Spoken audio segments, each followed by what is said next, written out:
آمد ماہ خدا ہے، آ گیا رمضان ہے، آمد ماہ خدا ہے، آ گیا رمضان ہے، نور کی برسات میں اب آ گیا رمضان ہے، برکات رمضان آیا، برکات رمضان آیا۔ اعوذ باللہ من الشیطان الرجیم، بسم اللہ الرحمن الرحیم۔ جی ہاں حاضرین اکرام اور ناظرین اکرام، السلام علیکم ورحمۃ اللہ وبرکاتہ۔ تمام تعریف اس خالق کائنات جل جلالہ عم نوالہ اللہ رب العزت کی، اس کے بعد خالق کائنات جل جلالہ عم نوالہ حضور سیدنا کائنات حضرت محمد مصطفیٰ صلی اللہ تعالی علیہ وسلم کی، جس نے اس پر نور، اس پر وقار، اس ماہ مقدسہ میں ہمیں اس طرح کے پروگرام کرنے کے توفیق رفیق عطا فرمائی۔ ناظرین اکرام، السلام علیکم ورحمۃ اللہ وبرکاتہ۔ آپ دیکھ رہے ہیں برکات رمضان ٹرانسمیشن۔ آج برکات رمضان ٹرانسمیشن کی جو چھٹی نشست ہے، یعنی 6 رمضان المبارک آج یہ پروگرام آپ دیکھ رہے ہیں، جس میں سیگمنٹ تو ہمارے وہی ہوں گے، جو رولز ہیں، جس طرح کے ہمارے پروگرام میں چل رہا ہوتا ہے، تلاوت چل رہی ہوتی ہے جس کو آپ سنتے ہیں، قرآن کریم کو سن رہے ہوتے ہیں، اور وہ قرآن کریم کو سن رہے ہوتے ہیں جس کا دیکھنا ثواب ہے۔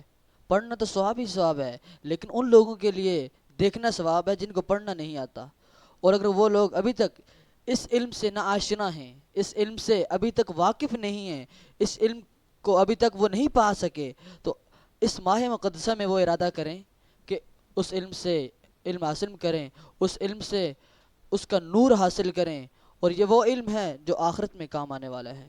ضروری نہیں، کیونکہ آج کل ماحول کیسا ہے، لوگ یہ سمجھتے ہیں دین کی طرف آئیں گے تو کھانا کہاں سے آئے گا، دین کی طرف آئیں گے تو ہم کیسے کھائیں گے، پئیں گے، رہیں گے، کیونکہ وہ لوگوں کو اللہ اور اللہ کے حبیب پر یقین نہیں نا۔ قرآن میں بھی اللہ فرماتا ہے نا کہ اللہ رب العزت پر یقین کرو تو اللہ دینے والا ہے۔ جب کھانے کے لیے کچھ کرو تو کل کے لیے نہیں سوچو، آج جو ہے تو کھا لو، کل اللہ دینے والا ہے۔ ناظرین کرام، آج کے اس پروگرام میں الحمدللہ میں اپنے لیے خوش نصیبی سمجھوں گا، اس پروگرام میں کی بزم میں جو ہمارے ساتھی، جو مہمان گرامی شریک ہیں، اس پروگرام کو جو آغاز کریں گے برکات قرآن سے، اس پروگرام کو جو پرنور کریں گے، ہمارے ساتھ شریک ہیں سید ایاز گیلانی، ان کو میں خوش آمدید کہتا ہوں۔ اسی کے ساتھ ساتھ تعریف مصطفیٰ نعت رسول مقبول صلی اللہ تعالی علیہ وسلم جو پیش کریں گے، محترم جناب محمد رفاقت قادری صاحب موجود ہیں، ان کو بھی خوش آمدید کہتے ہیں۔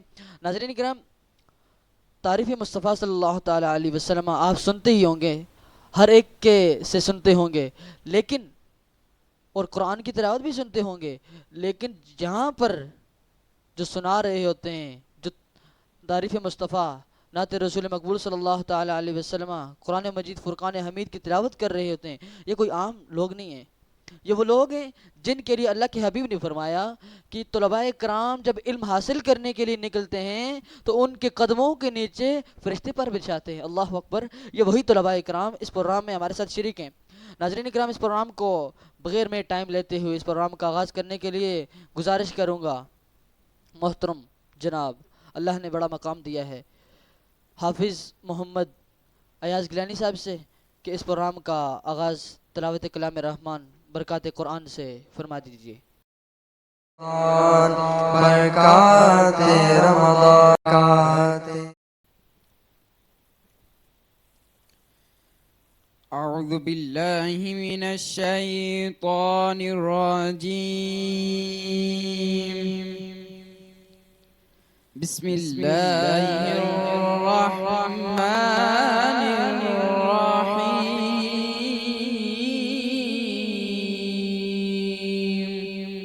سبحان اللہ، والضحى والليل إذا سجى، ما شاء اللہ، ما شاء اللہ۔ ما ودعك ربك وما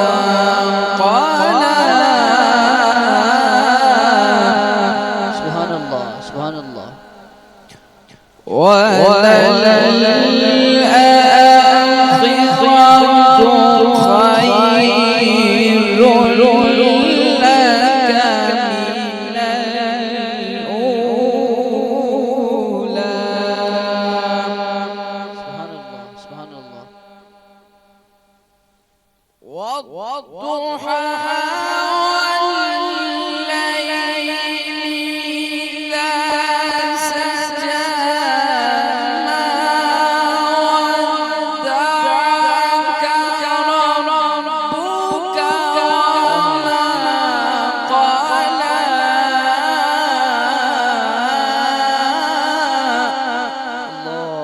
الله سبحان الله. وللآخرة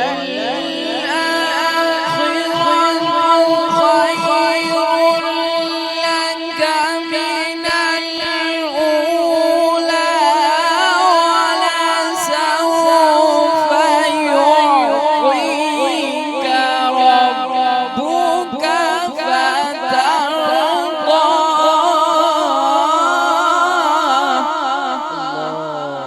الله سبحان الله. ولسوف يعطيك ربك فترضى.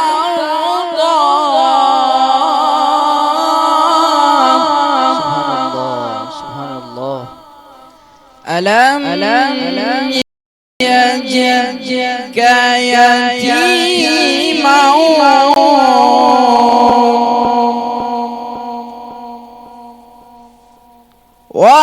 ولسوف يعطيك ربك فترضى. بسم الله الرحمن الرحيم. سبحان الله. ما شاء الله ما شاء الله. إنا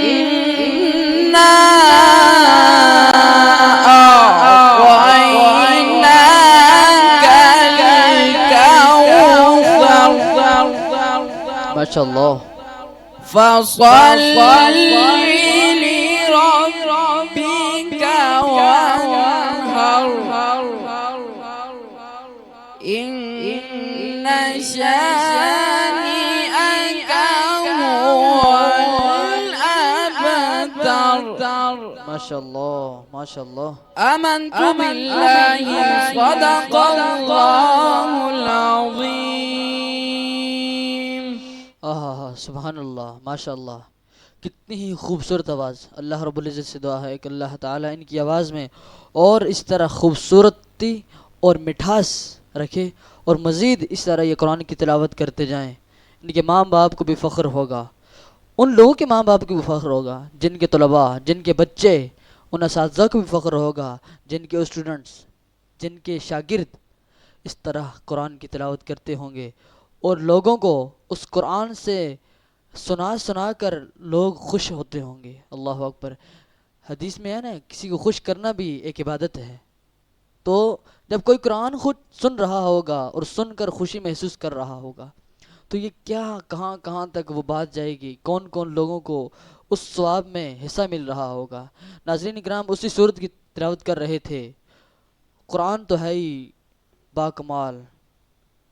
اللہ اکبر. اس صورت کی تلاوت کر رہے تھے جس کی شان نزول کچھ اس طرح سے ہے کہ ایک مرتبہ ایسا ہوا کہ جو وحی تھی اس کا آنا ملتوی یعنی رک گیا, چند روز وحی نہ آئی تو کفار نے اعتراض کرنا شروع کر دے حضور اکرم نور مجسم صلی اللہ تعالی علیہ وسلم پر. کفار آیا روز اعتراض کرنے لگ گئے. کہا کہ محمد مصطفیٰ صلی اللہ تعالی علیہ وسلم کو ان کے رب نے چھوڑ دیا. اللہ اکبر. یعنی اللہ رب العزت نے وحی نازل نہ کی. کفار اس بات کو لے کر اپنے اندر باتیں کرنے لگے کہ اللہ کے نبی کو اللہ نے چھوڑ دیا, یعنی اللہ کے نبی کو ناپسند کیا. اس پر اللہ رب العزت نے, اللہ اکبر, وہ کفار جو اپنے ذہن میں چھوٹی سی سوچ لے کر بیٹھے کہ اللہ نے اللہ کے نبی کو محمد مصطفیٰ صلی اللہ تعالی علیہ وسلم کو ناپسند کیا, اس وجہ سے کوئی وحی نازل نہیں ہوئی. ناظرین اکرام, اسی صورت کو اس وقت اللہ رب العزت نے نازل کیا اور اسی صورت میں نبی مکرم صلی اللہ تعالی علیہ وسلم کی والضحیٰ کیسی باتیں کی. اللہ اکبر. اگر انسان چھوٹے چھوٹے قرآن کے ایک ایک لفظ کو پڑھے تو اس پر نیکیاں تو نیکیاں ہی ہیں, لیکن اس پر غور کر کے پڑھے تو کیا کیا اس کو معلومات اور کتنی خوبصورت دین اس سے معلومات ہوتا ہے حاصل ہوتا ہے۔ ناظرین کرام اگلے سیگمنٹ کی طرف جا رہا ہوں جو ہے تعریف مصطفیٰ صلی اللہ تعالیٰ علیہ وسلم، نعت رسول مقبول صلی اللہ تعالیٰ علیہ وسلم، اسی نبی کی نعت پڑھنا، اسی محمد مصطفیٰ صلی اللہ تعالیٰ علیہ وسلم کی تعریف بیان کرنا جن کے صدقے یہ ماہ مبارکہ ہمیں حاصل ہوا۔ تو میں گزارش کروں گا محترم جناب محمد رفاقت قادری صاحب سے کہ تعریف مصطفیٰ صلی اللہ تعالیٰ علیہ وسلم سے اس پروگرام کو، اس بزم کو، ہمارے ناظرین کو اس طرح خوش کریں کہ آنے والے وقت میں بھی وہ اس چیز کی چاہت اور کوشش کریں کہ آپ کی نعتیں سنتے رہیں۔ برکات رمضان، برکات رمضان۔ بسم اللہ الرحمن الرحیم، الصلاۃ والسلام علیک یا رسول اللہ۔ سب سے پہلے تو میں بہت مشکور ہوں برکات رمضان ٹرانسمیشن کا کہ آپ نے مجھ جیسے بندے کو بھی شرف بخشا کہ آپ کی تشریف لائیں۔ سب سے پہلے تو میں حاضرین اور ناظرین سننے والوں کو السلام علیکم ورحمۃ اللہ۔ وعلیکم السلام تو ورحمۃ اللہ۔ آئیے کلام پیش کرتے ہیں، اعلیٰ حضرت کا لکھا ہوا ماشاء کلام اللہ۔ ہے، تو انشاءاللہ سب کو آتا ہے، مشہور کلام ہے، تو مل کے پڑھیے گا۔ صلی اللہ علیہ یا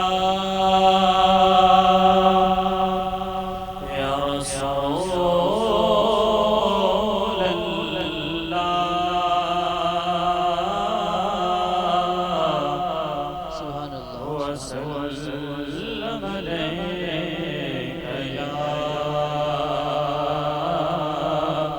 حبیب اللہ، صلی اللہ علیک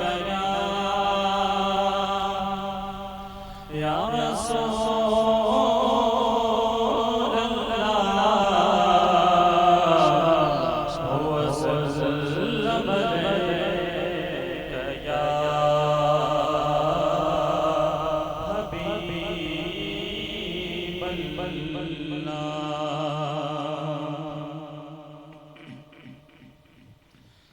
ہے کلام الہی میں شمس و ضحا، ہے کلام الہی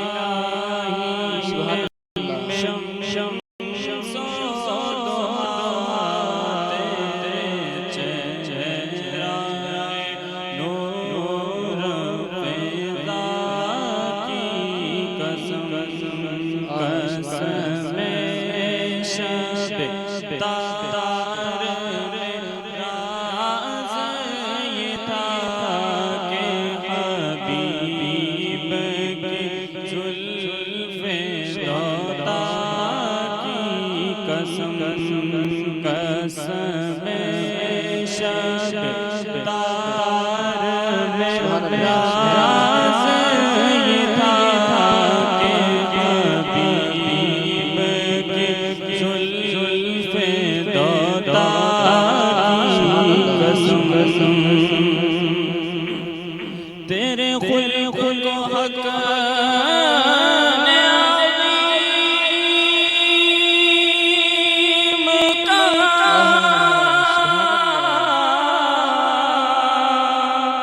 تیری خلقت کو نے جمیل کیا، تیری خلقت کو نے جمیل کیا، کوئی سبحان اللہ، ماشاء اللہ۔ جیسا ہوا ہے نہ ہوگا سا، کوئی تو جیسا ہوا ہے نہ ہوگا سا، تیرے خالق حسن دادا کی قسم، قسم شب تار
سبحان اللہ سبحان اللہ.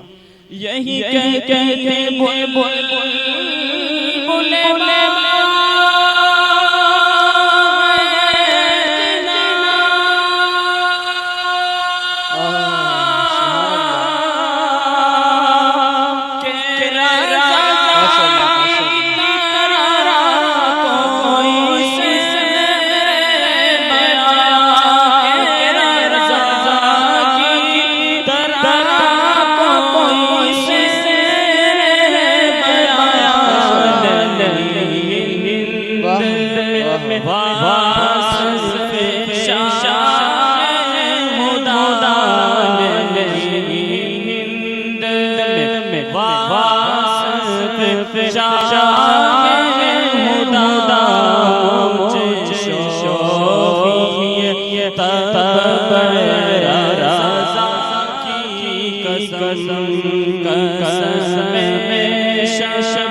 واہ واہ ماشاء اللہ ماشاء اللہ. بہت شکریہ علامہ صاحب قاری صاحب، آپ نے اپنے ٹائم سے کچھ حصہ ہمیں بھی عطا فرمایا.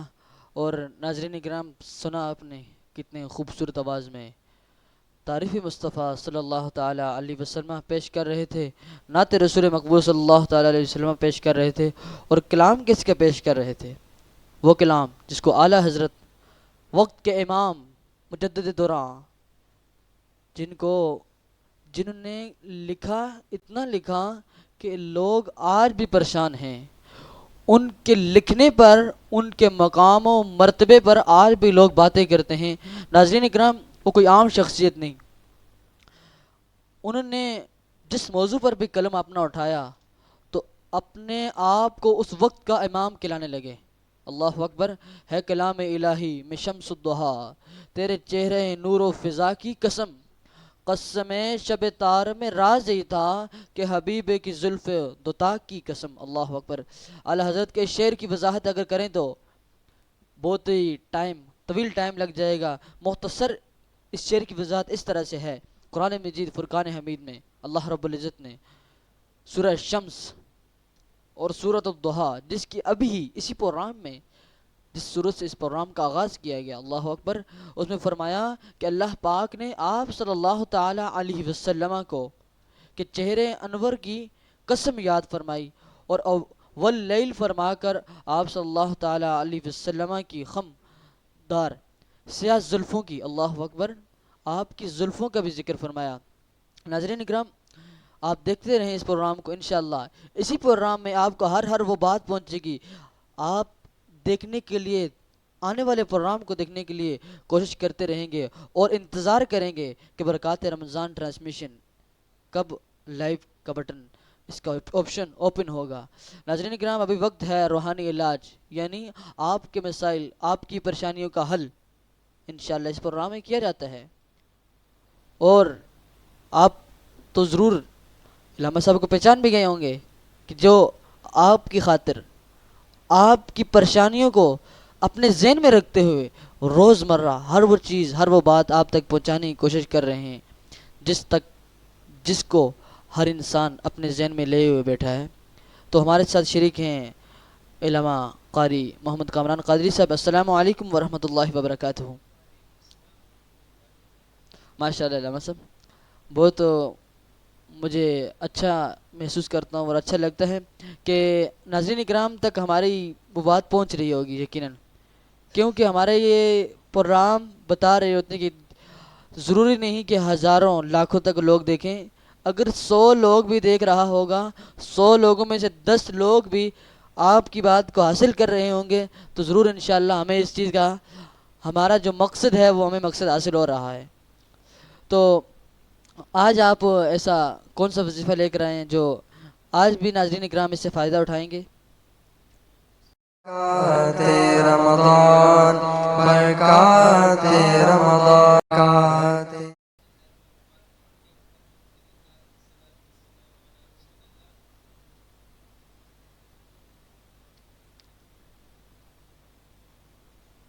بول تو صحیح.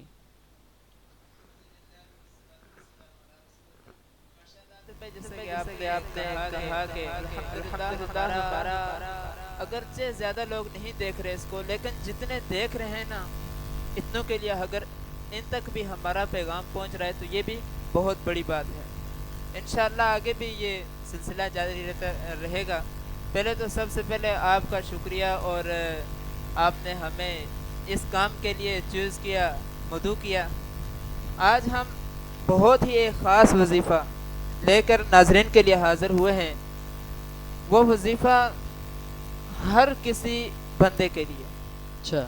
چاہے وہ آفس میں بیٹھتا ہو، چاہے وہ گاڑی چلاتا ہو، اینی تھنگ، چاہے وہ زمین پر بیٹھا ہو یا کہیں بھی لیٹا ہوا بھی ہو. اکثر لوگ ہوتے ہیں رات کو سوتے ہیں، صبح کمر میں درد ہو رہا ہوتا ہے، بالکل. گاڑی میں بیٹھ کے اس کے کمر میں درد ہو رہا ہوتا ہے، یا اینی تھنگ کوئی بھی چیز، آفس میں بیٹھا ہوا ہے کرسی پہ بیٹھ کے اس کے کمر میں درد ہو جاتا ہے. تو کمر کی درد سے خلاصی کس طرح ہم حاصل کر سکتے ہیں، آج ہم اپنے ناظرین کو یہ وظیفہ بتائیں گے. ماشاءاللہ. اچھا، وظیفہ سب سے پہلے میں آپ کو بتا دوں، وظیفہ ہے سورہ فاتحہ 41 مرتبہ پڑھنی ہے. سورہ فاتحہ 41 مرتبہ پڑھنی ہے. ہر نماز میں ہم پڑھتے ہیں سورۃ فاتحہ. بالکل یقیناً تمام لوگوں کو یاد بھی سب ہوگی. لوگوں کو یاد بھی ہوگی. بالکل. اس کا پڑھنے کا ٹائم کیا ہے اور یہ کتنی مرتبہ پڑھنی ہے یہ میں عرض کر دیتا ہوں. اس کا پڑھنے کا ٹائم فجر کی نماز کے یعنی سنتوں اور فرض کے درمیان ہے. یعنی جب سنتیں پڑھ کے آپ بیٹھ گئے تو یہ آپ کو 41 مرتبہ پڑھنی ہے سورہ فاتحہ. وہ اس طرح پڑھنی ہے کہ ایک مرتبہ آپ نے سورۃ فاتحہ پڑھی تو وہ بسم اللہ الرحمن الرحیم سے آپ نے شروع کرنی ہے. یعنی پہلے اول و آخر درود شریف پڑھ لیا، بسم اللہ پڑھی، پھر اس کے بعد سورہ فاتحہ پڑھی، پھر بسم اللہ پڑھی، پھر سورۃ فاتحہ پڑھی. اس طرح آپ نے کتنی مرتبہ کرنا ہے؟ 41 مرتبہ. جب ہمارے ناظرین یہ 41 مرتبہ کر لیں گے نا تو انشاءاللہ العزیز ان کے جو درد ہوگا کمر کا وہ اللہ تبارک و تعالیٰ اسے خلاصی عطا فرما دے گا. ماشاءاللہ. مثلاً ایک بات واضح کر دیجیے گا کہ جب بھی پڑھے گا تو اس سے پہلے تسمیہ پڑھنا یعنی بسم اللہ پڑھنا. ہاں، بسم اللہ پڑھنا لازمی ہے. بالکل. اور یہ اس کا مخصوص وقت جو ہے یہ فجر کی سنتیں اور فرض کے درمیان کا ہی ہے. بالکل بالکل. ماشاءاللہ بہت ہی عمدہ اور اچھا وظیفہ اور مختصر آسان وظیفہ ہے. آج کل کے ہر آدمی کو، اور جو ماہ مقدسہ چل رہا ہے نا، تو اس ماہ مقدسہ میں تو جو لوگ اس سے دور ہوتے ہیں وہ بھی اس کو حاصل کرنے کی کوشش کر رہے ہوتے ہیں. تو امید ہے ہمیں بھی کہ ہر اس انسان کو یاد ہوگا، اور انشاءاللہ جو لوگ اس پریشانی میں مبتلا ہیں وہ ضرور اس کو پریشانی کو دور کرنے کے لیے اس اللہ کے کلام کو حاصل کریں گے، اس اللہ کے کلام کو وظیفے کے طور پر اس کی تلاوت کریں گے. ناظرین اکرام، آپ دیکھتے رہیں اور سنتے رہیں، اور انشاءاللہ ہر روز کی طرح میں آپ کے ساتھ ہی پورا پروگرام رہتا ہوں، اور انشاءاللہ پورے 30 روزہ آپ کے ساتھ ہی رہوں گا. ناظرین اکرام، ابھی میں اسی پروگرام میں ایک نعت رسول مقبول صلی اللہ تعالیٰ علیہ وسلم میں شامل کرنا چاہوں گا، اور ہمارے ساتھ موجود ہیں سید ایاز گیلانی. ان سے گزارش کروں گا کہ نعت رسول مقبول صلی اللہ تعالیٰ علیہ وسلم سے اس پروگرام کو پر نور پر وقار بنائیں. برکات رمضان، برکات رمضان، برکات رمضان، برکات صلی اللہ علیہ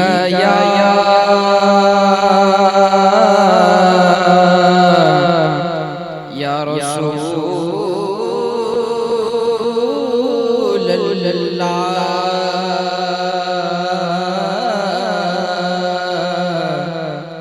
وسلم علیہ یا حبیب اللہ صلی اللہ علیہ یا رسول اللہ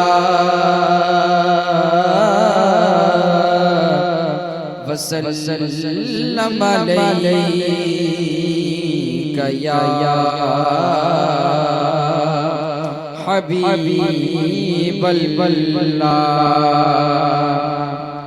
ماشاءاللہ ہر وقت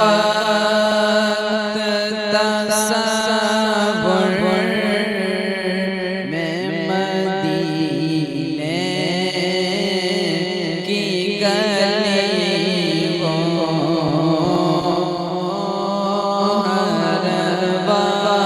وقت تصور میں مدینے کی گلیوں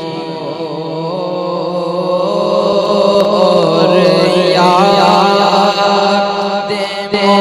محمد کی میرے دل میں بسی ہو اور یاد محمد کی میرے دل میں بسی ہو کاش میں بن جاؤں مدینے کا مسافر کاش میں بن جاؤں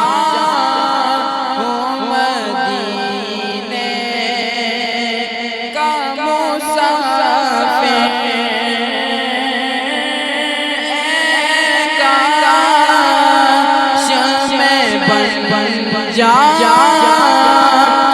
مدینے کا مسافر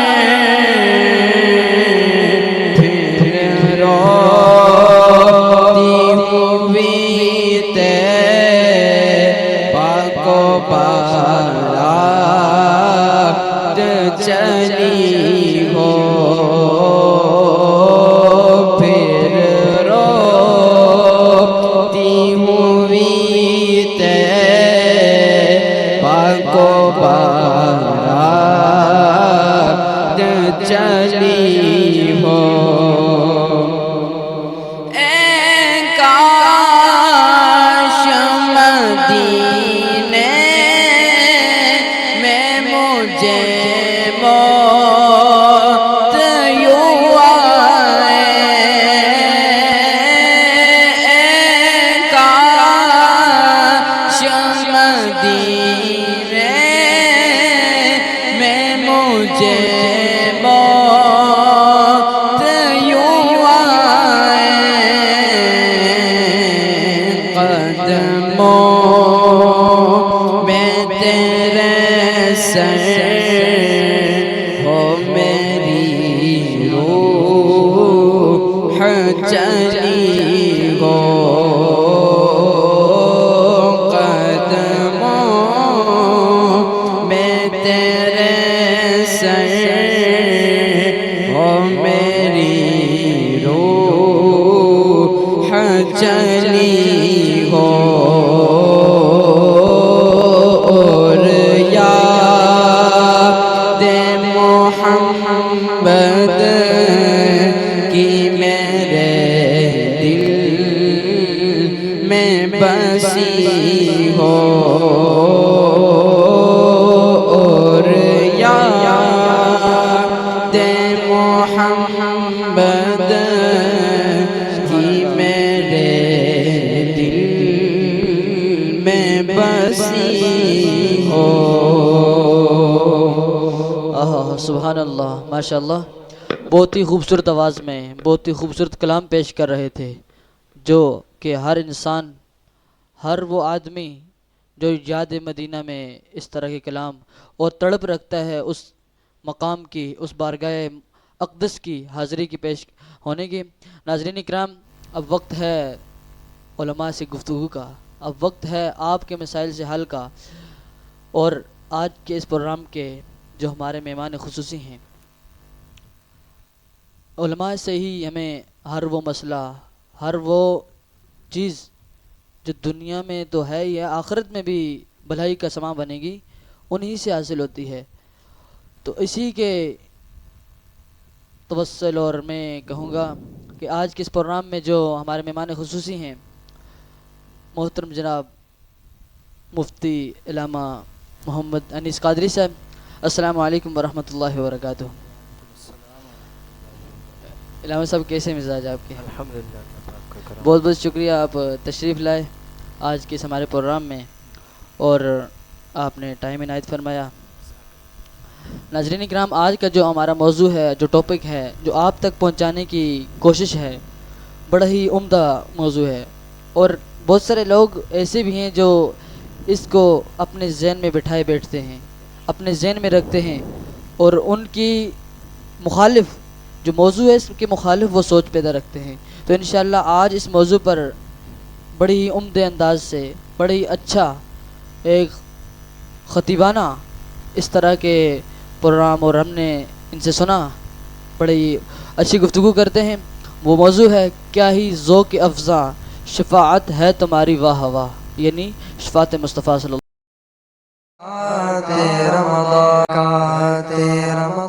اللہ تعالیٰ علیہ وسلم۔ تو علامہ صاحب، اس موضوع پر ناظرین اکرام اور ہمارے لیے کچھ ارشادات فرمائیے، کچھ رہنمائی فرمائیے۔ الحمدللہ رب العالمین، والصلاة والسلام علی سید الانبیاء والمرسلین، عسیٰ ان یبعثک ربک مقاما محمودا، آمنت باللہ صدق اللہ العظیم۔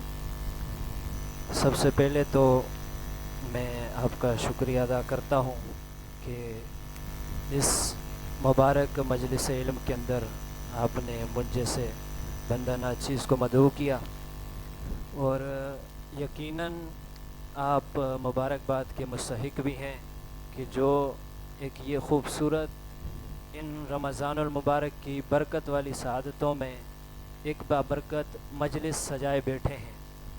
اور میرا ایسا ماننا ہے، اگر کوئی اختلاف کرے تو کر سکتا ہے، کہ ہماری یہ مجلس بظاہر اگرچہ دیکھنے میں چھوٹی ہو، بالکل، اگرچہ اپنے قیمت کے لحاظ سے، دنیاوی لحاظ سے اگرچہ یہ چھوٹی ہو، لیکن حقیقتاً میرے نزدیک یہ مجلس ان ٹرانسمیشن سے جو ٹی وی کے اوپر چلتی ہیں 1000 درجے بہتر ہے، اس لیے کہ اس کے اندر اس طرح کے لوگ آ کر آج رمضان المبارک میں ہمیں دین کی باتیں بتاتے ہیں جو 11 مہینے اس امت کے نوجوانوں کو تباہ کر رہے ہوتے ہیں۔ تو یقیناً ایک ایسا وقت اور ایسا دور ناہنجار جب سارے لوگوں کی توجہ ان لوگوں کی طرف ہوتی ہے، ایسے وقت میں ایک مبارک اور بابرکت، اور آپ یہ طلباء اور علماء کا یہ ایک گلدستہ سجا کر دین کی بات لوگوں تک پہنچاتے ہیں، یقیناً اس پر آپ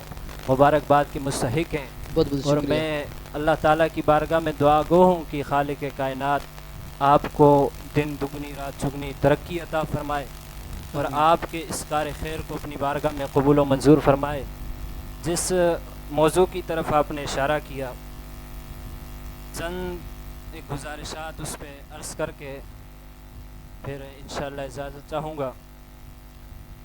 سب سے پہلے تو ہمیں یہ سمجھنا چاہیے کہ شفاعت مصطفیٰ صلی اللہ تعالی علیہ وسلم ہے کیا، اور یہ کوئی ایسا موضوع نہیں ہونا چاہیے تھا جس پہ اختلاف ہوتا، یا امت کا کوئی بھی دھڑا، حتیٰ کہ کفار کو بھی اس پہ اختلاف نہیں کرنا چاہیے تھا۔ وہ میں آگے چل کر آپ کو بتاتا ہوں کہ یہ ایک حد تک یہ موضوع کفار کے لیے بھی کتنا یعنی کہ فائدہ مند تھا۔ اچھا، اس موضوع کے اوپر اختلاف ان کا بنتا ہی نہیں تھا، لیکن اب جو ایک چال چلی گئی، ہم سب جانتے ہیں کہ جب دشمن اسلام کا مقابل لانے سے عاجز آ گیا، جب وہ نبی علیہ الصلوۃ والسلام کی ذات کے مقابلے میں یا اللہ کی آخری کتاب کے مقابلے میں کوئی کتاب نہ لا سکا، کوئی ایسی ذات نہ لا سکا، تو پھر اس نے اس طریقے سے یہ سازش کی کہ کچھ زر خرید لوگوں کے ذریعے سے اس امت کے تعلق کو اور جو رشتہ ایک اس امت کا نبی علیہ الصلوۃ والسلام سے تھا اس کو توڑنے کی کوشش کی، وہ جس کی طرف علامہ اقبال نے بھی اشارہ کیا تھا کہ وہ فاقہ کش جو موت سے ڈرتا نہیں، ذرا روح محمد اس کے بدن سے نکال دو۔ ماشاءاللہ۔ تو وہ روح محمد کیا تھی کہ اس امتی کے دل کے اندر جو آقا علیہ الصلوۃ والسلام کا ایک مقام ہے، جو ان کی ایک شان ہے، جو ان کی ایک عظمت ہے، اس عظمت کو جب آپ لوگ کم کرو گے، جب امتی کے دل سے آپ اس شان کو نکال دو گے، تو آٹومیٹکلی یہ امت رسول سے کٹ جائے گی، اور اسی سازش کا شکار بھی یہ موضوع ہوا، شفاعت مصطفیٰ صلی اللہ علیہ وسلم۔ یہ یوں سمجھ لیں کہ کل قیامت کے روز جب ہر طرف نفسی نفسی کا عالم ہوگا، جب کوئی ماں باپ یا اولاد کوئی بھی جب مدد کرنے والا نہیں ہوگا، تو اس وقت آقا دو عالم صلی اللہ علیہ وسلم جو امت کی داد رسی کریں گے اسے شفاعت کہا جاتا ہے۔ یہ سادہ سا مفہوم، سادہ سی تعریف میں نے آپ کے سامنے رکھ دی، جو ناظرین میں سے عام بندہ بھی سمجھ جائے گا بالکل کہ کل خالق کائنات کی بارگاہ میں جو نبی علیہ الصلوۃ والسلام اپنی امت کی بالخصوص اور سارے لوگوں کی بالعموم سفارش کریں گے اسے شفاعت کہا جاتا ہے۔ ماشاءاللہ۔ اور یہ نبی علیہ الصلوۃ والسلام کی ایک ایسی شان ہے کہ جس کو سب سے پہلے قرآن مجید نے بیان کیا۔ قرآن کے اندر کئی آیات کے اندر صراحتاً، کہیں کنایتاً، اشارتاً حضور علیہ الصلوۃ والسلام کے اس مقام شفاعت کا ذکر کیا گیا۔ ایک آیت مبارکہ اللہ تعالیٰ فرماتا ہے عسیٰ ان یبعثک ربک مقاما محمودا، کہ محبوب ان قریب آپ کا رب آپ کو مقام محمود پر فائز فرمائے گا۔ اب مقام محمود ہے کیا، اس سے مراد کیا ہے؟ تو ہم بجائے آج کے دور کے کسی مفکر کی، کسی مفسر کی تفسیر کو پڑھنے کے، ہم سیدھا اس امت کی بنیادوں یعنی کہ صحابہ اکرام کی بارگاہ میں چلے جاتے ہیں، اس لیے کہ امت کا صحیح دین ہمیں صحابہ کے در سے ملے گا۔ حضرت ابو ہریرہ رضی اللہ تعالیٰ عنہ، یہ حدیث جامع ترمذی میں موجود ہے، فرماتے ہیں کہ اس آیت میں مقام محمود سے جو مراد ہے وہ نبی علیہ الصلوۃ والسلام کی شفاعت کبریٰ ہے۔ ماشاءاللہ۔ اسی طرح قرآن کی دیگر آیات کے اندر اور احادیث میں آپ یوں سمجھیں کہ یہ بات تواتر مانوی تک، کم از کم میں بتا رہا ہوں اللہ کہ تواتر مانوی تک احادیث مبارکہ سے رسول اللہ صلی اللہ علیہ وسلم کا روز قیامت شفیع ہونا اور امت کا دادرس ہونا ثابت ہے۔ اور نبی علیہ الصلوۃ والسلام نے خود اپنی حدیثوں کے اندر ایک بڑی مشہور حدیث بخاری شریف اور دیگر کتب میں بھی ہے کہ جب قیامت کے دن، جب ابھی حساب شروع نہیں ہوگا، ابھی سارے لوگ، ساری امتوں کے لوگ، سارے ولی، صحابہ، انبیاء، سارے محشر کے میدان میں خالی جمع ہوں گے، تو اس وقت جب یہ ساری امت ایک جلوس کی شکل میں حضرت آدم علیہ السلام کے پاس جائے گی کہ آپ آج رب عز و جل جو ہے وہ اپنے جلال میں ہے، آپ رب کی بارگاہ میں ہماری داد رسی کریں، آپ ہماری سفارش کریں۔ بڑی مشہور حدیث ہے، اشعار کے اندر بھی اس کو شعراء نے استعمال کیا ہے کہ وہ کہیں گے لست لہا، میں اس کے لیے نہیں ہوں، فعلیکم بابراہیم، تم حضرت ابراہیم کے پاس چلے جاؤ۔ اسی طرح جب ساری امت اکٹھی ہو کر ان کے پاس جائے گی، وہ حضرت موسیٰ کے پاس، اسی طرح آگے انبیاء سے گزرتے گزرتے حضرت عیسیٰ علیہ الصلوۃ والسلام کے پاس یہ آئیں گے۔ تو جب یہ حضرت عیسیٰ کے پاس آئیں گے تو حضرت عیسیٰ علیہ الصلوۃ والسلام ان سارے لوگوں کو نبی علیہ الصلوۃ والسلام کا در دکھائیں گے۔ تمام یعنی کہ محشر کے میدان میں تمام انبیاء مل کر لوگوں کو یہ درس دے رہے ہوں گے کہ آج جس بارگاہ سے تمہاری بگڑی بننی ہے وہ ذات رسول صلی اللہ علیہ وسلم، یعنی آج تمہارے دکھوں کا مداوع، آج تمہارے غموں کا مداوع جو ذات کر سکتی ہے وہ نبی علیہ الصلوۃ والسلام کی ذات ہے۔ حضور فرماتے ہیں ساری امت میرے پاس آئے گی، میری بارگاہ میں آئے گی، تو جب میں لوگوں کا یہ حال دیکھوں گا کہ کوئی غم کے اندر ٹخنوں تک، کوئی گھٹنوں تک، کسی کا پورا جسم پسینے میں شرابور ہے، حضور فرماتے ہیں میں کہوں گا انا لہا، میں اسی لیے ہوں۔ اور حضور فرماتے ہیں پھر میں رب کی بارگاہ میں سجدہ ریز ہوں گا، یعنی یہ ابھی حساب شروع نہیں ہوا، ابھی وہ بات آئی ہی نہیں کہ آپ کسی کو شفاعت کر کے جنت میں لے کے جائیں گے۔ اور یہاں سے اس چیز کو سمجھیں کہ اس حدیث بخاری شریف کے اندر حدیث موجود ہے، ہمارے علاوہ بہت سارے لوگ بخاری شریف کو مانتے بھی ہیں، دعویٰ بھی کرتے ہیں، بالکل تو اسی حدیث سے بہت سارے مسئلے حل ہو جاتے ہیں۔ ایک تو شفاعت کا مسئلہ حل ہو گیا بالکل کہ امت اس وقت جو ہے اجماعی طور پر تمام انبیاء کی بارگاہ سے ہوتی نبی علیہ الصلوۃ والسلام کی بارگاہ میں آ گئی۔ ماشاء اللہ دوسرا مسئلہ یہ حل ہو گیا کہ استعانت بالغیر، اللہ کے غیر سے مدد مانگنا، بعض لوگ اس کو صحیح نہیں کہتے، تو اب قیامت کے اندر اندازہ کریں کہ ساری امت ہوگی۔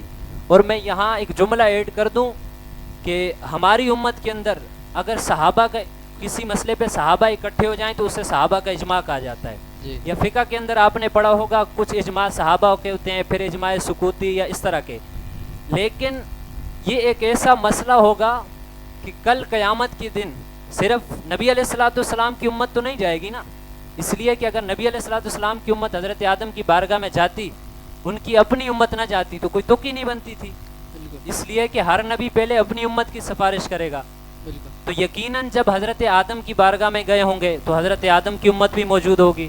جی اسی طرح تمام نبیوں سے گزرتے گزرتے ہر نبی نے، کسی نے یہ نہیں کہا کہ ڈائریکٹ اللہ سے مانگو، ہر نبی نے دوسرے نبی کا در بتایا، اور گھماتے گھماتے گھماتے یعنی کہ یہ سارا مجمع سرکار دو عالم صلی اللہ علیہ وسلم کی بارگاہ میں حاضر ہو جائے گا۔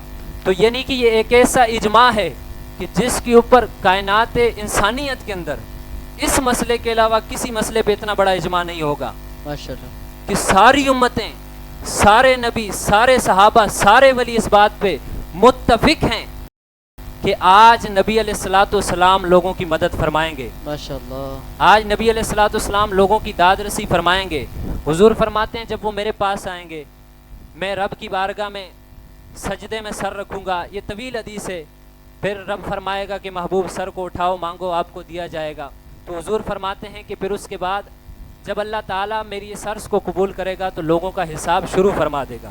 ماشاء اب اللہ آپ نے جس شعر کی طرف اشارہ کیا تھا یقیناً یوں سمجھیں کہ شاعری کے امام کا کلام ہے، ماشاء اللہ اور اعلیٰ حضرت کا ہر کلام اور اس کا ہر شعر جو ایک ایک شعر ہے یقیناً وہ کسی نہ کسی آیات قرآنی یا کسی نہ کسی حدیث کا مفہوم ہوتا ہے۔ بالکل ایک تو ہے نا سفارش کرنا، عام طور پہ جب بندہ کوئی کسی بڑے کے پاس سفارش کرتا ہے تو بس وہ سفارش کر کے چھوڑ دیتا ہے، زیادہ سے زیادہ ہم میں سے آپ میں سے اگر کسی کی سفارش کرتے ہیں تو یہ کہہ دیتے ہیں کہ یار ہماری جان پہچان والا فلاں بندہ ہے، بس اس کا یہ کام کر دینا، اس کے بعد یعنی کہ چلا جاتا ہے، زیادہ توجہ نہیں دیتا۔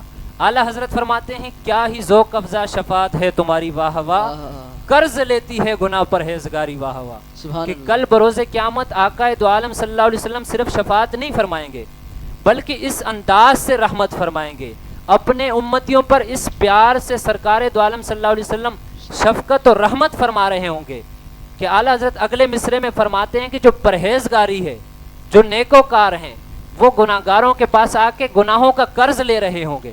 یہ تو ہم نے حدیثوں میں پڑھا تھا کہ کسی بندے کے پاس ایک نیکی نہیں ہوگی تو وہ ایک نیکی کے لیے چکر لگائے گا، بالکل لیکن اعلیٰ حضرت نے یہاں تصویر کا رخ ہی بدل کر رکھ دیا، سبحان اللہ فرمانے لگے جب سرکار دو عالم صلی اللہ علیہ وسلم اپنی شفاعت کے عروج پر ہوں گے تو وہ ایک ایسا محبت کا، ایسے امت کے ساتھ ایک ایسا یوں کہہ لیں کہ رحمت کا وہ منظر ہوگا کہ جو نیکوکار لوگ ہوں گے، جو لوگ پہلے سے بخشائے ہوں گے، جو اپنے اعمال سے بخش دیے گئے ہوں گے، وہ لوگ حضور کا جب یہ رحمت، یہ شفقت امت کے ساتھ دیکھیں گے تو وہ گناہ گاروں کے پاس جا کر کہیں گے کچھ گناہ ہمیں ادھار دے دو، ہم بھی حضور کے دامن رحمت میں آنا چاہتے ہیں، سبحان اللہ کچھ گناہ ہمیں ادھار دے دو، ہم بھی اس نبی علیہ الصلوۃ والسلام کے دامن رحمت میں پناہ لینا چاہتے ہیں۔ بالکل یعنی کہ اعلیٰ حضرت نے، آپ اگر اکیلے میں بیٹھ کر اعلیٰ حضرت کے کلام کو پڑھیں، میں مختصر کرتا ہوں بات کو، اگر اعلیٰ حضرت کے کلام کو آپ اکیلے میں بیٹھ کر اور سوچ کر پڑھیں تو یوں سمجھیں ایک کیفیت طاری ہو جاتی ہے۔ بالکل اعلیٰ حضرت اپنے قلم سے محشر کا پورا ایک نقشہ کھینچ کے رکھ دیتے ہیں، بالکل جیسے ایک دوسرے کلام میں فرمایا کہ پیش حق مجدہ شاہ سناتے جائیں گے، سبحان آپ اللہ روتے جائیں گے، ہم کو ہنساتے ہنساتے جائیں گے۔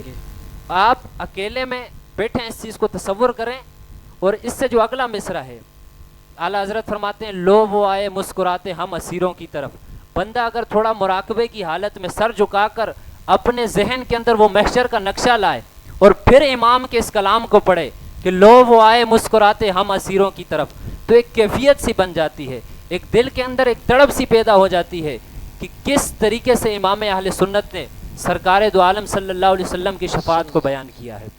جن لوگوں نے اس موضوع کا انکار کیا یقیناً انہوں نے اپنے ساتھ ناانصافی کی ہے۔ دلائل ان کو جتنا مرضی دے دو وہ دنیا کی حد تک ہے، لیکن انہوں نے اپنے ساتھ زیادتی کی۔ اس کی وجہ یہ ہے کہ حضور صلی اللہ علیہ وسلم سب سے زیادہ اپنی امت پر شفقت فرمانے والے ہیں، اور سرکار دو عالم صلی اللہ علیہ وسلم کی ایک حدیث حضور نے فرمایا خیرت بین الشفاعت و بین ان یدخل نصف امتی الجنت، کہ اللہ نے مجھے اختیار دیا، محبوب ہم آپ کو اختیار دیتے ہیں کہ آپ چاہیں تو یا آپ شفاعت کو اختیار کر دیں یا ہم آپ کی آدھی امت کو بغیر کسی حساب کتاب کے جنت میں داخل کر دیتے ہیں۔ سبحان اللہ۔ تو اب حضور صلی اللہ علیہ وسلم کی امت سے محبت اور اس شفقت کا انداز دیکھیں۔ حضور فرماتے ہیں میں نے وہ آدھی امت والا جو اللہ تبارک و تعالیٰ کی طرف سے ایک سودا تھا میں نے اسے قبول نہیں کیا، فاخترت الشفاعہ، میں نے شفاعت کو قبول کیا۔ آقا دو عالم صلی اللہ علیہ وسلم وجہ کیا ہے؟ ایک طرف آدھی امت آپ کی بغیر حساب و کتاب کے جنت میں جا رہی ہے، تو آپ نے شفاعت کو کیوں پسند فرمایا؟ یا علماء نے بڑا ایک پیارا نقطہ لکھا، فرماتے ہیں کہ حضور نے شفاعت کو اس لیے پسند کیا کہ گویا سرکار یہ فرمانا چاہ رہے ہیں کہ اگر میں آدھی امت کی بخشش کروا دوں گا، کل بروز قیامت آدھی امت میری چلی گئی جنت میں بلا حساب چلی گئی، باقی جو بچ گئے اگر ان میں سے کسی گناہگار کی نظر اس محشر کے اس ہنگامے میں مجھ پہ پڑ گئی اور کسی میرے امتی کی گناہگار کی نظر محشر کے اس ہنگامے میں مجھ پہ پڑ گئی اور اس نے یا رسول اللہ کہہ کر مجھے پکار دیا، تو میں اپنے اس امتی کو رد کیسے کروں گا اور جنت بھی نہیں بھیج سکتا، کیونکہ آدھی امت کا میں طے کر چکا ہوں کہ آدھی امت بغیر حساب کتاب کے جنت میں جائے گی۔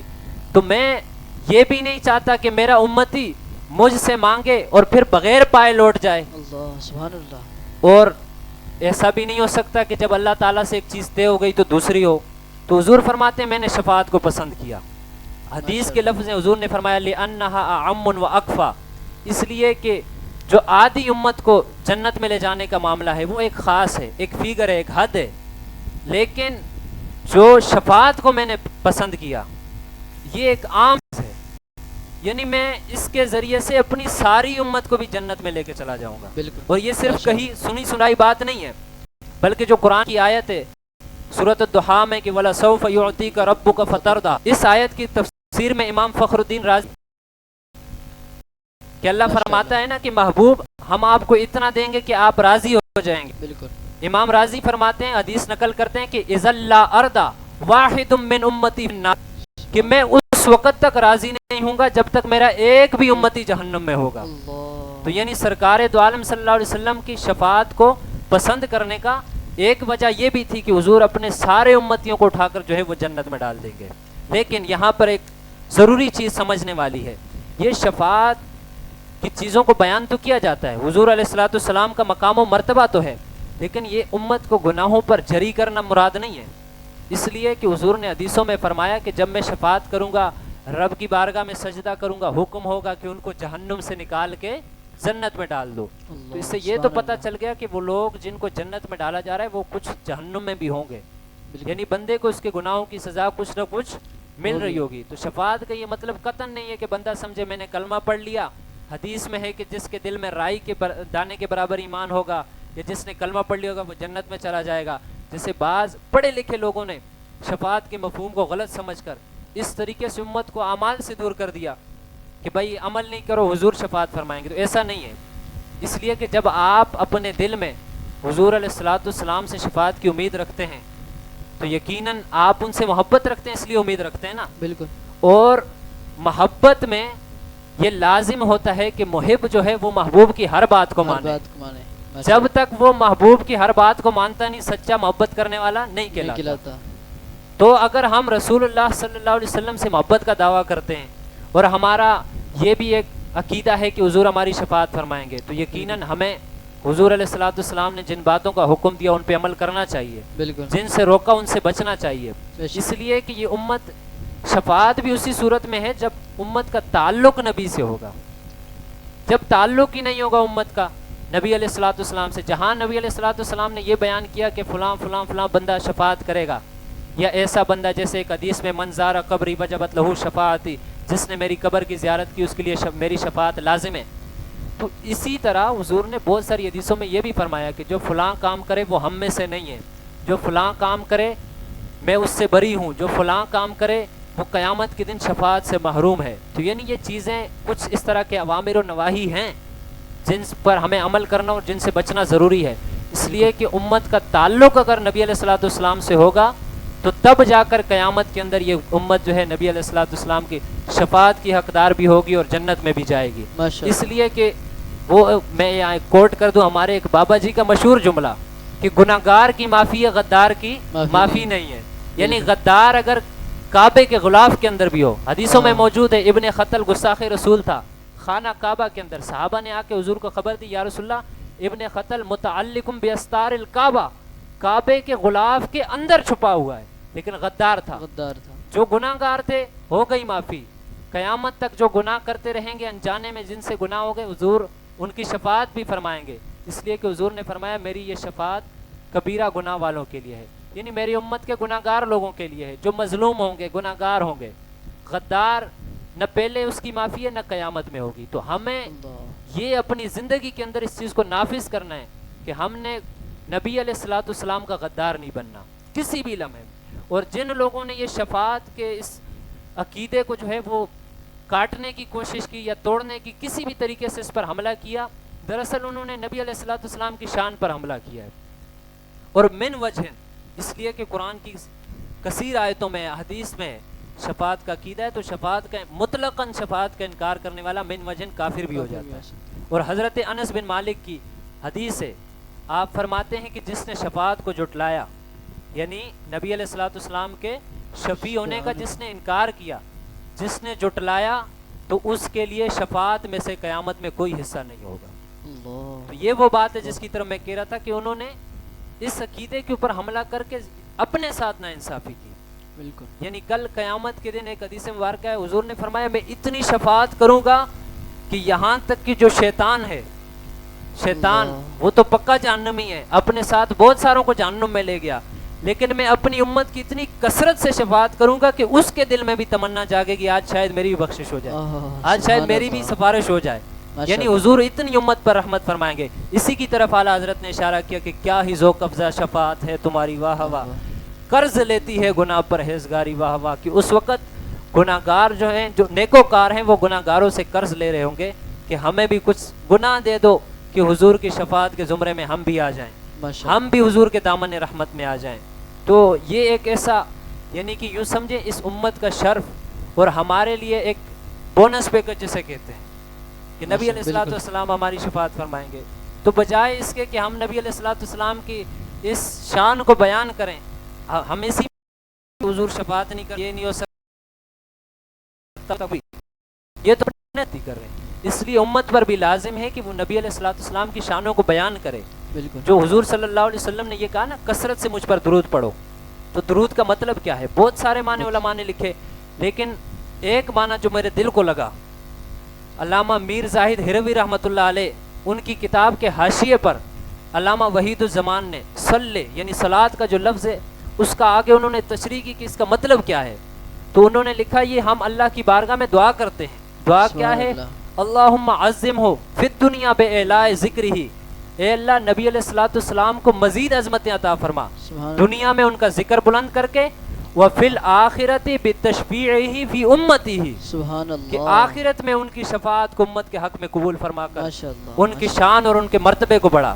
تو یعنی نبی علیہ الصلوۃ والسلام نے خود امت کو یہ درس دیا ہے، جیسے اذان کے بعد کی دعا ہے، اس کے بعد بھی حضور نے فرمایا کہ میرے لیے مقام محمود کی دعا کرو۔ کیوں؟ نبی کا فائدہ نہیں، امت کا فائدہ اس کے اندر ہے۔ نبی صلی اللہ علیہ وسلم یہ امت سے شفقت فرما رہے ہیں۔ درود کی کثرت نبی علیہ الصلوۃ والسلام نے اس لیے کہا کہ اس میں امت کا فائدہ ہے، یعنی جتنا نبی علیہ الصلوۃ والسلام بڑے منصب پہ ہوں گے اتنے زیادہ امتیوں کی شفاعت کریں گے۔ تو یعنی نبی علیہ الصلوۃ والسلام کے ہمیں یہ چاہیے کہ ہم ان چیزوں کو جن کے ذریعے سے حضور نے حکم دیا کہ میرے لیے مقام محمود کے جو سوال ہے اس کو کثرت سے کرو، تو ہمیں چاہیے اس چیز کو بھی کثرت سے کریں. اسی طرح درود شریف کو بھی کثرت سے پڑھیں، اس لیے کہ درود شریف کے اندر بھی ہم نبی علیہ الصلوۃ والسلام کے لیے یہی دعا مانگ رہے ہوتے ہیں. اور یہ جو عقیدہ ہے یقیناً یہ اس امت کی ایک خاصیت ہے، اس لیے کہ ساری امتیں نبی علیہ الصلوۃ والسلام کی بارگاہ میں آئیں گی، اور قیامت کے دن جس نے بچانا ہے نبی علیہ الصلوۃ والسلام نے ہی بچانا ہے. سبحان اللہ. بے شک رب عز و جل جب جلال فرمائے گا تو ایک نبی کی ذات ہے جو بچائے گی. بے شک. اس وقت ساری امت اکٹھی ہو کر نبی علیہ الصلوۃ والسلام کے در پہ آئے گی، جسے اعلیٰ حضرت نے کہا تھا بخدا خدا کا یہی ہے در، نہیں اور کوئی مفر مکر، جو وہاں سے ہو یہیں آ کے ہو، جو وہاں نہیں وہ یہاں نہیں. سبحان یعنی اللہ. اس دن جو چاہتا ہے کہ وہ رب کی بارگاہ میں سرخرو ہو، جو چاہتا ہے کہ وہ اپنے گناہوں کی معافی پا کر جنت میں چلا جائے، تو اسے چاہیے کہ وہ نبی علیہ الصلوۃ والسلام سے اپنے تعلق کو، اپنے رشتے کو مضبوط رکھے. سبحان اللہ. یہ رمضان بھی ہمیں سبحان یہی درس دیتا ہے، بے شک. اور بلکہ ہمیں پورا سال یہی درس دیتا ہے، صرف نعروں کی حد تک نہیں بلکہ ہم قلبی طور پر بھی اپنے تعلق کو نبی علیہ الصلوۃ والسلام سے مضبوط کریں. بالکل. اور نبی علیہ الصلوۃ والسلام سے آخری بات، نبی علیہ الصلوۃ والسلام سے جو تعلق کو مضبوط کرنے کے علماء نے طریقے لکھے ہیں، بڑے آسان طریقے. علامہ شیخ عبدالحق محدث دہلوی نے 2 چیزیں لکھی انتہائی آسان، کہ بندہ اگر کثرت کے ساتھ کرنے لگ جائے تو اس کا ایک تعلق مضبوط ہو جاتا ہے. ایک تو ہے ان کی باتوں کو مانے، تو انہوں نے لکھا کہ پہلی چیز جو نبی علیہ الصلوۃ والسلام سے تعلق امتی کا مضبوط کرتی ہے وہ ہے آقا علیہ الصلوۃ والسلام پہ درود کی کثرت. سبحان اللہ. یعنی جب ہم نبی علیہ الصلوۃ والسلام پہ کثرت کے ساتھ درود پڑھتے ہیں تو یہ ہمارا ایک قلبی تعلق آقا دو عالم صلی اللہ علیہ وسلم سے مضبوط ہو رہا ہوتا ہے. سبحان اور اللہ. دوسری چیز جو ہے وہ آقا دو عالم صلی اللہ علیہ وسلم کی ذکر کی محفل سجانا ہے. یعنی ہر وہ محفل جس میں نبی علیہ الصلوۃ والسلام کا ذکر ہو، یعنی کثرت کے ساتھ ہمیں اس طرح کی محفلیں سجانی ہیں جس کے اندر نبی علیہ الصلوۃ والسلام کا ذکر ہو، آپ کی شان نظم کی صورت میں، نثر کی صورت میں، کسی بھی طریقے سے بالکل. نبی علیہ الصلوۃ والسلام کی شان کو بیان کیا جائے. اور میرا ایک ذاتی یہ ایک رائے ہے کہ اس دور کے اندر اگر نبی علیہ الصلوۃ والسلام کی شانوں کو صحیح معنوں میں سمجھنا ہے، یا صحیح معنی میں، کیونکہ شاعر آج کل تو ہر کوئی قلم اٹھا کے شاعر بنا ہوا ہے، کوئی بے تکا کچھ کا کچھ لکھ کے بھی خود کو شاعر کہہ رہا ہوتا ہے، بالکل. نعت خواں بنا پھرتا ہے، اور اشعار جو ہے معاذ اللہ کہیں صحابہ کی تنقید کہیں آل بیت کی. تو اس دور کے اندر اگر کوئی ایسا کلام یا کوئی ایسا شاعر امام الکلام ہے جو ہمارے تعلق کو بڑے مضبوط طریقے سے نبی علیہ الصلوۃ والسلام سے جوڑ سکتا ہے تو وہ اعلیٰ حضرت مجدد دین و ملت الشاہ امام احمد رضا خان کی ذات ہے. اس لیے کہ یہ ایک شعر کی ہم نے اپنی بساط کے مطابق تھوڑی سی تشریح کی ہے، بالکل. مکمل تو نہیں ہو سکتی، نہ ہمارے بس میں ہے. تو اندازہ کریں کہ اس ہدایت کے بخشش میں کیا کیا انہوں نے موتی سموئے ہوں گے، بالکل. کیا ماشاء کیا آقا کی شانیں بیان کی ہوگی. تو یعنی کہ اعلیٰ حضرت کا کلام اور اعلیٰ حضرت رحمت اللہ علیہ کی جو شاعری، جو آپ کے قلم سے جو چیز نکلی ہے، جتنا تعلق اس وقت امت کا وہ نبی علیہ الصلوۃ والسلام سے جوڑ سکتی ہے، شاید اس وقت موجودہ دور میں کسی اور کا قلم اور کسی اور کی شاعری نہیں جوڑ سکتی ہے. بالکل. تو اس چیز کو بھی ہمیں اپنی محفلوں کے اندر یا اپنی مجلسوں کے اندر اپنے نعت خوان حضرات یا جو بھی ہیں وہ اس چیز کو بھی لازم پکڑیں کہ اعلیٰ حضرت کے کلاموں کو پڑھیں. بالکل. اعلیٰ حضرت کے جو اعلیٰ حضرت نے نبی کی شانیں بیان کی ہیں اس کو پڑھیں، اس پہ. اور فکر رضا، اعلیٰ حضرت نے جو ایک عقیدے کا منہج دیا ہے. بعض لوگ یہ کہتے ہیں نا کہ اعلیٰ حضرت سے پہلے امام نہیں گزرے ہیں، تم اعلیٰ حضرت کو مانتے ہو تو پہلے والے کیا جہنم میں چلے گئے سارے. سمپل سا جواب ہے، ہم یہ تو نہیں کہتے کہ اعلیٰ حضرت نے ہمیں کوئی نیا دین لا کے دیا ہے یا کوئی ایسا دین دیا ہے نیا والا لا کے جو جنت میں لے کے جائے گا. اعلیٰ حضرت نے صرف صحیح معنوں میں عکاسی کی ہے سلف کے دین کی، صحابہ کے دین کی، نبی علیہ الصلوۃ والسلام کے دین کی. یعنی کہ اس وقت ہمارے ایک استاد بھی یہ فرمایا کرتے تھے کہ جو اعلیٰ حضرت سے کسی مسئلے میں بھی اختلاف کرتا ہے نا، کہیں نہ کہیں جا کے گر جاتا ہے. بالکل. اور ہم نے دیکھا صحیح کسی نے ایک فروعی مسئلے میں اختلاف کیا تو وہ وقت آیا کہ جب وہ اصولی اور بنیادی مسئلے میں جا کر گر گیا. بالکل. تو یعنی اعلیٰ حضرت کے کلام کو بھی ہم اپنا شب و روز کا معمول بنائیں. بالکل. اور اعلیٰ حضرت نے جس طریقے سے نبی علیہ الصلوۃ والسلام کی شان کو بیان کیا اسی طریقے سے ہم بھی بیان کریں. اور یہ جو شفاعت کا موضوع ہے اس پہ درجنوں احادیث، درجنوں قرآن کی آیتیں ہیں. ہم جیسے ناقص العلم اور کم عقل بندے کی بساط اتنی نہیں ہے شکریہ کہ اس کو بیان کر سکیں. بس یہی دعا کرتے ہیں کہ اللہ تعالیٰ ہمیں اور آپ سب کو کل قیامت کے دن نبی علیہ الصلوۃ والسلام کی شفاعت سے بہرہ مند فرمائے. آپ کا بھی شکریہ. بہت بہت شکریہ، بہت بہت شکریہ علامہ صاحب، بہت ہی اچھے انداز میں. ناظرین اکرام، بہت ہی پیارے انداز میں علامہ صاحب نے آپ تک اور ہمارے بھی اس موضوع کے متعلق رہنمائی فرمائی. اگر آپ میں بھی کوئی اس طرح کے ہمارے دوست ساتھی ابھی تک اس علم سے ناآشنا ہیں, ابھی تک انہیں اس علم کا معلوم نہیں, اگر آپ بھی اس علم کو معلوم کریں اور حاصل کریں تو انشاءاللہ بروز محشر شفاعت مصطفیٰ صلی اللہ تعالی علیہ وسلم کے آگ بھی حقدار بن سکتے ہیں, اور نہ کہ بروز محشر آپ بھی کسی کے پاس جائیں گناہ حاصل کرنے کے لیے.